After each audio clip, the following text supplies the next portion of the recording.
Special chicken green मसाला चवीला अप्रतिम लागतो, नक्की बनवा. सगळ्यांना आवडणार. आवडल्यास लाईक, कमेंट आणि सबस्क्राईब करा.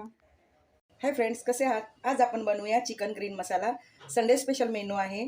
तर त्यासाठी लागणारं साहित्य, इकडे मी अर्धा किलो चिकन, मसाले, आलं, लसूण, हळद, सगळं मीठ वगैरे घालून मी शिजवून घेतलेलं आहे. अख्खे खडे मसाले जे असतात ना, ते सगळे मसाले मी घातलेले आहेत अर्धा किलोच्या प्रमाणात.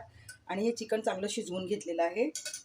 इकडे आहे मुठभर कोथिंबीर, 5 हिरव्या मिरच्या आहेत, 10 ते 12 काजू आहेत, लसणाच्या पाकळ्या 8-10 आहेत आणि एक मोठा कांदा आहे आणि आपल्याला बटर लागणार आहे. तर आत्ता आपण काय करूया, हे सगळं मिक्सरला दळून घेणार आहोत. आता मिक्सरला आपण काजू, लसूण, मिरच्या, कोथिंबीर, पुदिना असेल तर आठवणीनं घ्या, माझ्याकडे पुदिना नाही आहे. तर आता आपण ह्याची मिक्सरला बारीक पेस्ट करून घेऊया. इकडे मी बघा सगळ्या मसाल्याची पेस्ट करून घेतलेली आहे. आता आपण फोडणी मारायला घेऊया.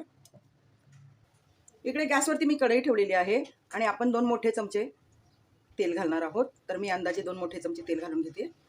तेल गरम झालंय. आपण सगळ्यात पहिल्यांदा कांदा घालणार आहोत. मी खडे मसाले असतात ना, लवंग, दालचिनी वगैरे, ते मी शिजवतानाच घातलेलं आहे, त्यामुळे आत्ता मी घालणार नाही आहे, कारण मसाले उष्ण असतात. तर मसाल्याचा वापर थोडा कमीच करायचा. इकडे मी बटरचा 1 क्यूब घातलेला आहे. हे क्यूब मिळतात बघा, तो 1 क्यूब घाल. जर बटर नसेल तर तुम्ही तुपही घालू शकता, तुपामध्ये तर छानच होतं. कांदा तळून झालाय. आता थोडीशी हळद घालूया ग्रीन मसाला. आणि आपण हे छान वाटण आहे ना, ते परतून घेणार आहोत. तर आता आपण हे मस्तपैकी परतून घेऊया. 1 छोटा चमचा मी आलं लसूण पेस्ट घालते. खोबऱ्याचा कूट आहे तो घालूया. आता आपण खोबरं आणि मसाले परत असं छानसं तळून घेऊया. वास एकदम छान सुटलेला आहे, मस्त घमघमाट. तर आता आपण हे सगळे मसाले परत एकदा तळून घेणार आहोत. मसाले तेल सुटेपर्यंत मी परतून घेतलेले आहेत. आता आपले मसाले भाजून झालेत खरपूस. आपण घालणार आहोत चिकन. तुम्हाला पातळ करायचं की घट्ट करायचं त्यानुसार तुम्ही पाणी घालू शकता. मी मध्यम करणार आहे चपातीसोबत खाण्यासाठी. ग्रीन मसाला, चिकन ग्रीन मसाला. इकडे चिकनमध्ये मी थोडंसं 1 ग्लासभर पाणी घातलंय. आता मी घालते संडे स्पेशल गरम मसाला.